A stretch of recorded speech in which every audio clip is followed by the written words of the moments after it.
नमस्ते दोस्तों। हनुमान चालीसा के लास्ट एपिसोड में आप सभी का स्वागत है। ये एफएक्यू है।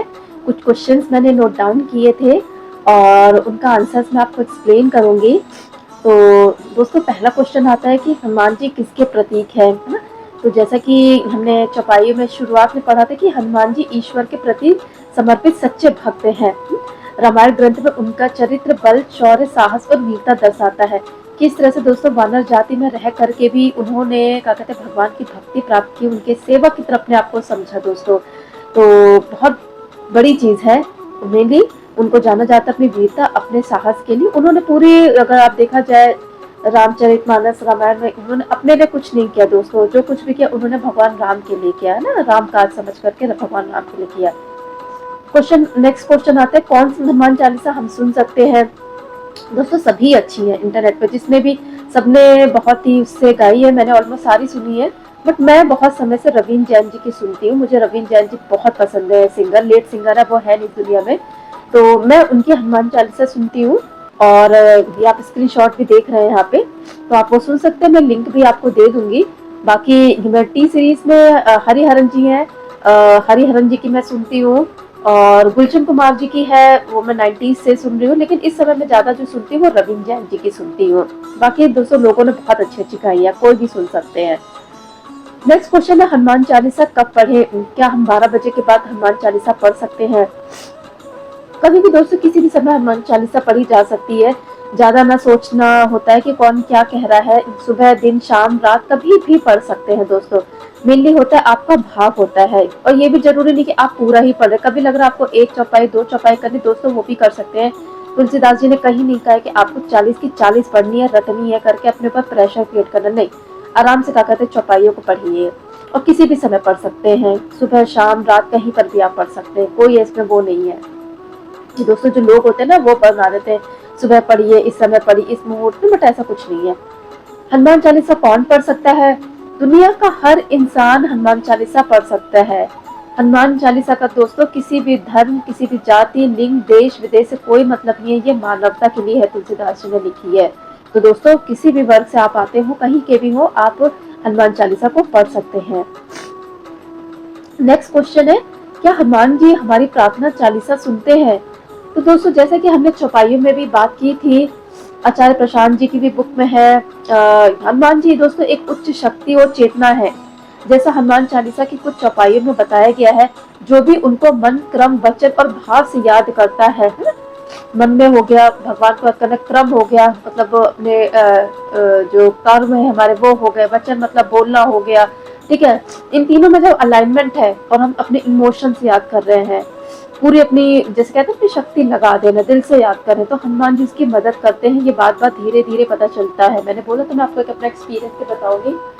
तो दोस्तों मेरे से 3 से 4 बार इस तरह की चीजें हो चुकी हैं। ये कोई मैजिकल चीज नहीं है कि किसी तरह चीजों को मैजिकल तरीके से रखना, बट लेकिन हाँ ये अदृश्य जैसे ईशान जी ने बताया, धीरे धीरे चीजें काम करती है तो होती है दोस्तों। और ये धीरे धीरे पता चलता है। और हनुमान चालीसा का पाठ करने के नियम क्या है। कोई खास नियम नहीं है दोस्तों, कुछ भी ऐसा नहीं है। पर अच्छा होगा यदि आप मॉर्निंग में कर रहे हैं, जैसे करके किसी भी समय सकते हैं जैसा कि ऊपर क्वेश्चन में। लेकिन अगर अच्छा होगा कि आप सुबह करें और अपना जो भी है नहा धो करके स्वच्छता के साथ, जिन लोगों को आसन रखना है, जो अपनी चीजों को फॉलो कर रहे हो बिल्कुल फॉलो करें। और वो आसन पे बैठकर हनुमान चालीसा कर सकते हैं। अगर संभव हो हनुमान चालीसा का पाठ करने से पहले भगवान गणेश जी की वंदना करें। हमारे यहाँ हिंदू धर्म में ये चीज होता है। आप नहीं कर सकते कोई बात नहीं। और भगवान श्री राम परमात्मा का थोड़ा सा ध्यान करें। फिर हनुमान चालीसा का पाठ भाव के साथ शुरू करना चाहिए। कोई जल्दबाजी नहीं करनी दोस्तों। मैंने भी बहुत जल्दबाजी की है। हमेशा अपनी सही चीज शेयर करना बहुत जरूरी होता है ताकि लोगों को सही इन्फॉर्मेशन मिले। तो दोस्तों जल्दबाजी मत करिए, आराम से क्या कहते हैं पढ़िए। ना टाइम हो आप आधी में भी रोक सकते हैं, लेकिन जितना करें उतना भाव के साथ होना चाहिए। नेक्स्ट क्वेश्चन है, हनुमान चालीसा पढ़ते समय क्या सावधानी बरतनी चाहिए। तो सावधानी दोस्तों बस यही है कि स्पष्टता के साथ बोले, अगर पॉसिबल हो क्लैरिटी होनी चाहिए। नहीं तो बस भाव पढ़े पढ़ते समय, है ना। भाव का मतलब होता है कि जुड़ना उस चीज के साथ, अपने इमोशंस के साथ पढ़ना।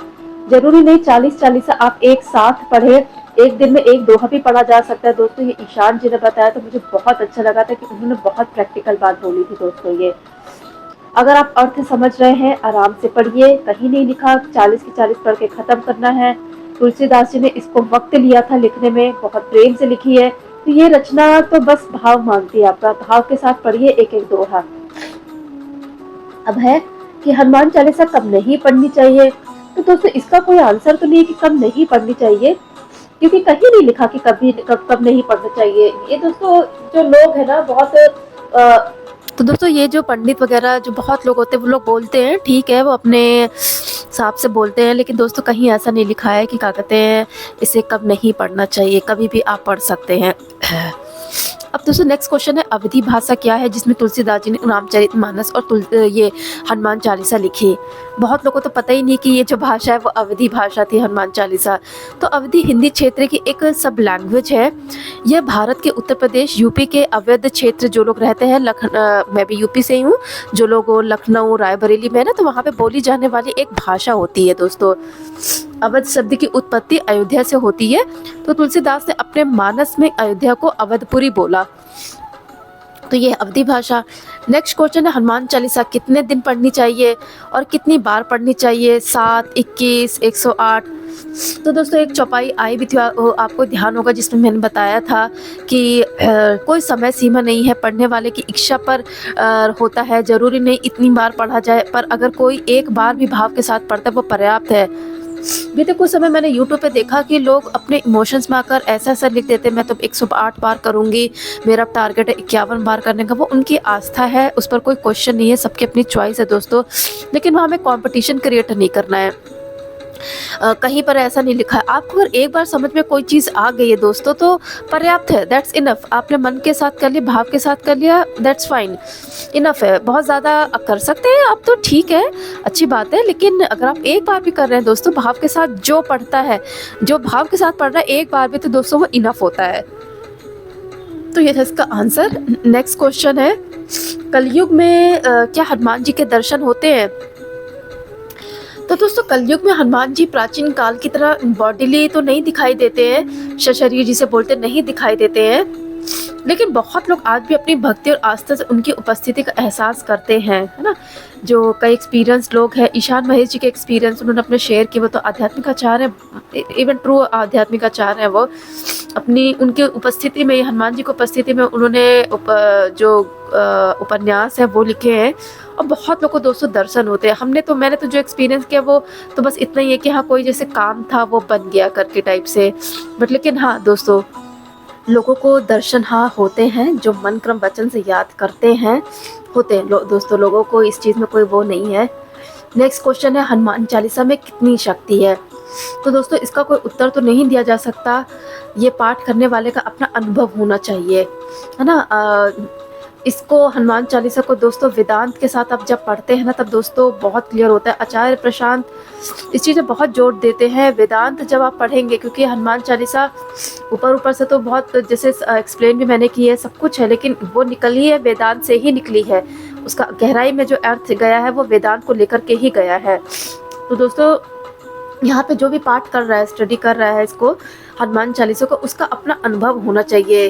अंडरलाइन कीजिएगा, अनुभव बहुत बड़ी चीज़ होती है, क्योंकि मैंने भी हनुमान चालीसा में देखा है कुछ ना कुछ छोटी छोटी चीज़ों पे ही मुझे भी लगा कि एक दो जगह मेरे अनुभव ऐसे हुए हैं।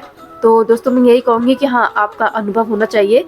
हनुमान चालीसा में इतनी शक्ति है, जब तक आप चांट करेंगे तब तक कोई नकारात्मक ऊर्जा आपको स्पर्श नहीं कर सकती। ये ईशान महेश जी ने बोला है दोस्तों, बहुत बड़ी बात बोली है कि कोई नेगेटिव एनर्जी हमारा कुछ कर नहीं सकती है। और वो ऐसे तो नहीं दोस्तों, लेकिन उस चीज़ को है कि हमें खुद से समझना होगा, अचानक से कोई चीज़ नहीं होती। हमें, मैंने कहा ना वेदांत इसीलिए ज़रूरी है कि अज्ञानता को काटने के लिए, और हनुमान जी प्रतीक है ज्ञान का, तो दोस्तों इसीलिए दोनों चीज़ों को पढ़ना बहुत ज़रूरी है।